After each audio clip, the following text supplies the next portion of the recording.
Hello, Vineyards in the UK. I'm coming to you from Denver, Colorado. This is Jay Pathick, pastor of the Mile High Vineyard out here in Denver, and I am honored to come to you in this crazy way on video in the midst of COVID. I think we've all become pretty used to this way of relating, but man, what a wild time. I mean, man, 1 year ago, if someone told you what your day to day life is like right now, would you believe them? Would you think it was some kind of weird sci fi movie? I mean, it's crazy. And most of us find ourselves scrambling to figure out how we're going to work and how we're going to raise our kids, how we're going to go to the grocery store, for example, and or just manage being cooped up with our own families. We've learned a lot about our own families in this time, haven't we? But it's also a time that we're rediscovering our faith. So many of us are realizing, like, gosh, I didn't have the faith I thought I had. I thought I had a really secure life with God, but man, I'm not doing that well. I'm not who I thought I was. And some of us really realized how much of our faith was dependent upon being in environments with our church families, right? Like being in an environment of worship, being in an environment where you're praying and ministering to one another. And I'm not sure that's necessarily a bad thing, but it's kind of a crisis of sorts to realize, wait a minute, I don't know how to do this stuff on my own. And more than that, how do I think about this time with the Lord? Is this some kind of horrible moment where God has forgotten us? Or is there some kind of opportunity that I'm supposed to be taking a hold of? And that's really what I want to share with you briefly is there a kingdom opportunity? And what I want to ask us to consider is that this opportunity we're in right now with COVID and frankly, a re-examination of many things. In our nation, every major city has protests and riots in relationship to the murder of George Floyd. And we're all having to reconsider the life that we've lived and what we've taken for granted, and had to look at some of the ugly pieces of our own culture, our own heart. And in this time, I do think we have some opportunities. And the first is an opportunity to not do something. That as God's people, we're challenged in the scriptures to avoid things that other people move towards readily and naturally. Uh, I've thought over and over in this time about the early church, and my heart and my mind keep being drawn back to this passage in First Peter chapter 3. Let me read for you. First Peter chapter 3, starting in verse 13. Peter writes this: "Who is going to harm you if you're eager to do good? But even if you should suffer for what is right, you are blessed. Do not fear their threats, do not be frightened, but in your hearts revere Christ as Lord.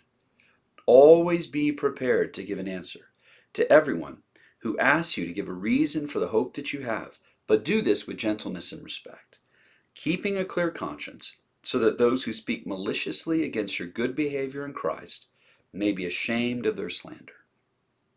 For it is better, if it is God's will, to suffer for doing good than for doing evil. For Christ also suffered once for sins, the righteous for the unrighteous, to bring you to God.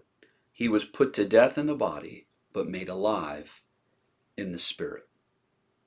Peter's call is super simple here. And he quotes from Isaiah, and he says, "Do not fear what they fear."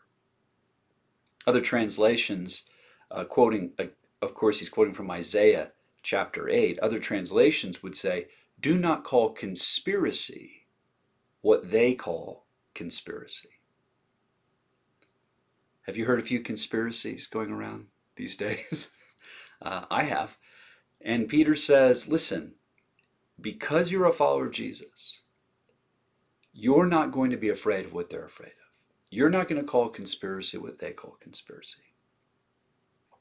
Because you worship Jesus. The opportunity, the moment to look different says, do not be afraid. Do not do what everyone else is doing. And Peter's logic is really simple here. He says, by just not being afraid, what's going to happen is people are going to look at you and go, why aren't you afraid? Why are you so different? Why is it that everyone else is afraid and you're not? And you'll be able to say, because I hope in Jesus. I have a life with Jesus. And in that moment, people will be drawn towards the life that's offered in Jesus. His assumption is that you'll be different and that your hope will shine out. It's an assumption. But let's be honest, as we're looking at the way so many people are responding who are believers, who represent the Church of Jesus Christ, the terrible news is so many aren't offering hope, don't look more peaceful. Frankly, some that are in the church are making it worse, are making it crazier. And just in case you think about the Bible as some faraway place in some faraway time, you have to remember what is going on when Peter's writing this. He's writing to a disempowered church, people that have no power, they have no authority, they look like some kind of upstart cult. The power of Rome is pulling them into colosseums to be torn apart by animals, to be killed by gladiators. In this time, most commentators would argue that Christians are being lit on fire in the garden parties of Nero. They're being used as human torches. There is a lot to be afraid of. In this time, the majority of the people you're reading about in the Bible are people of color. Early church fathers are from North Africa and the Middle East. Many of the people you're reading about in the Bible are Middle Eastern. Many of the people aren't white, and so many of the dynamics of what's going on today with racism and systemic injustice were very much in play in this time in Rome. Frankly, what Peter's dealing with is a disempowered church that's really afraid, that's being chased down by the government. They have no economic force. They have no economic power. And in the midst of all of this, he says really simply, don't be afraid. Do not fear what they fear. And what is it that makes it so they cannot fear? That they manage this fear? Peter says it really clearly. Revere Christ as Lord. Set apart Christ as Lord. Sometimes this is translated, and it actually being derived right from Isaiah 8, do not fear what they fear, but instead fear the Lord. Put your trust in your heart in Him, not in what everyone else is afraid of. See, to quote from a pastor, Mark Sayers, he's in Australia, he's been saying a little phrase I've been thinking about a lot in this time, where he often says, we're living in a culture right now that wants the kingdom without the king. We want all racial inequity to be dealt with. We want all poverty to be dealt with. We want sickness to be dealt with. I mean, imagine if I could wave my hand right now and I could say, in this moment, all racial inequity will be dealt with. There'll be no racism that exists anywhere in our culture. Women will be lifted up. Children will be cared for. The poor will be secured. Healthcare will be available to everyone. Heck, not just healthcare. There'll be no sickness. There'll be no death. There'll be no wars. There'll be no corruption. All you gotta do is wave my hand, and all that's gonna happen. You'd be like, that'd be incredible, except for there's one catch. The one catch is this: you won't have Jesus. You'll have the kingdom, but no king. And sadly, I think many people are pressing and trying to build the kingdom of God on earth without necessarily seeking the king. Listen, here's what I want to say to you. There is no kingdom without the king. There is no kingdom without the king. Where will we get the power to do this great work? Where will we find the inspiration to do this work? Listen, there's been people for a long time, hundreds of years, thousands of years, that have tried to bring about the goodness, the righteousness, the hope of the kingdom from other power sources, from other philosophies. And all you have to do is look around a little bit and realize this doesn't get it done. It slides into some kind of totalitarian corruption one way or another, whether it's political or spiritual. But listen, we are the church of Jesus Christ. And the call of Peter to the early church, under Roman oppression, under horrible circumstances and pain and fear, is worship the King. UK Vineyard, worship the King. Set apart Christ as Lord. So the first opportunity is to not do what everyone else is doing. Do not be afraid. Do not look like everyone else.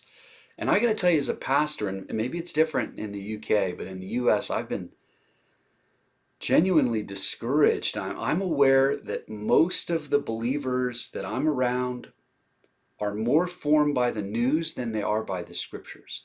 Their affections are pulled around by a 24-hour news cycle that's talking about the horrific realities of racism, the horrific realities of what COVID is doing to our economies and to our government and to our cities.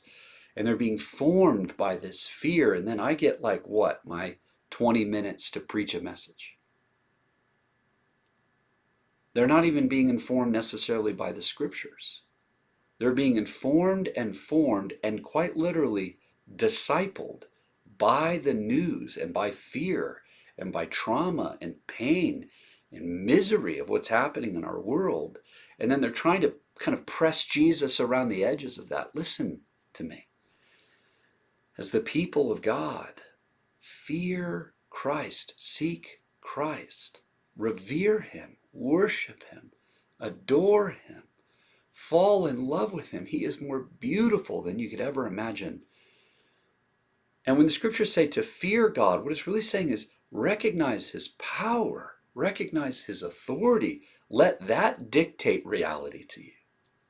The God who made the universe, the God who by His outstretched arm rescued His people from Egypt, the God who came for us in Jesus Christ, who was willing to suffer and die, though He had power to do whatever He wanted. He raised the dead, He opened the eyes of the blind, and He chose to lay down His life for you and me, to pay a price that we could not pay, and to prove that this death was real and for us. He rose again from the dead, and now sits at the right hand of the Father, and one day will come back to judge the living and the dead.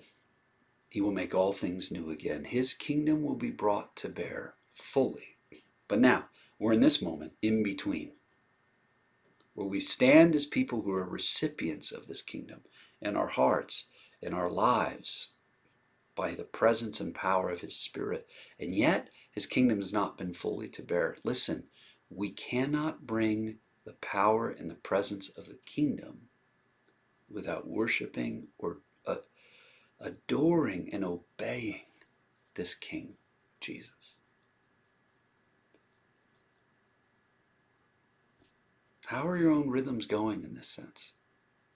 Are you finding God in the scriptures? Are you finding Him in worship? Jesus says in John 15, Remain in me and I'll remain in you, and you will bear much fruit, showing yourselves to me my disciples. Remain in my love, and my love will be in you. Listen, in this time where everything's stripped away, there is an opportunity for us to look different than the rest of the world and also worship and find a new place of depth in the presence and the power of Jesus Christ. This is a moment that the church could be strengthened and awakened to the power and the presence of God. May God fill you with His Spirit. May He send us to be His people. And my experience with those who don't have any life with Jesus is they're going, is there anything to hope in? And I'm amazed at how many people I've been sharing my faith with for weeks and months and years that are suddenly coming back toward me and going, remind me again about this thing with Jesus. I mean, I've been amazed to see how Alpha's doing online within our church and around the world. And I've been amazed to see how many folks are joining us online in moments because they need hope. You have hope as a follower of Jesus. And if you're someone that doesn't follow Jesus, this would be the perfect time to say yes to Him, to find the hope that cannot be taken from you. May God bless you. Thank you for letting me share this time with you. May the Lord be with you. May He bless you and keep you. Make His face to shine upon you. For He is Lord, and He will make all things new again.